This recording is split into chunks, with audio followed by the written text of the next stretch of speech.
আমাদের দেশে যখন দুর্গাপুজো আসে তার কয়েক মাস আগে থেকেই আমাদের নানা রকমের প্ল্যান শুরু হয়ে যায়। পুজোকে নিয়ে একটা বিশাল একটা উন্মাদনা সবার মধ্যে থাকে।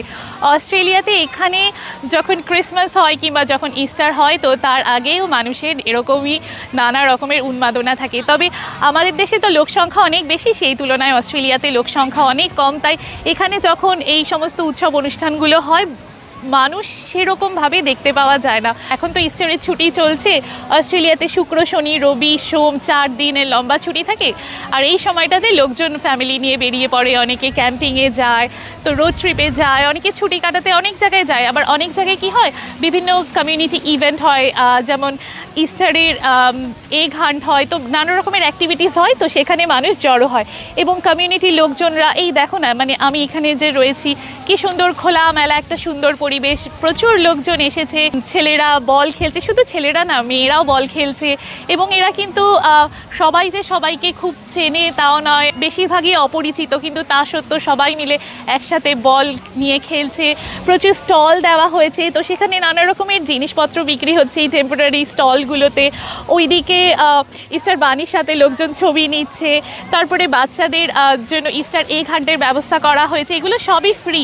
এবং সেখানে নানা রকমের রঙিন সমস্ত প্লাস্টিক এগ রয়েছে, তো এই প্লাস্টিকের ডিমগুলো বাচ্চারা কালেক্ট করলে ওদেরকে তার বদলে চকলেটের এগ দেওয়া হচ্ছে। এবং একটা বড় গোল্ডেন এগও রয়েছে, সেটা যে পাচ্ছে তার জন্য আবার একটা বানি শেপের একটা চকলেটও দেওয়া হচ্ছে।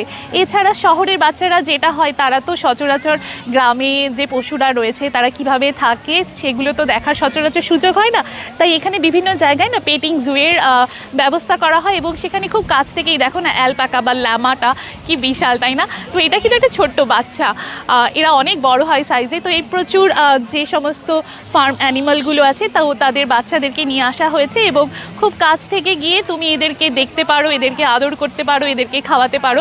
তবে ওদেরকে ধরার আগে কিংবা ওদেরকে টাচ করা হয়ে গেলে তারপরে হাত পরিষ্কারের জন্য স্যানিটাইজারেরও সুন্দর ব্যবস্থা আছে।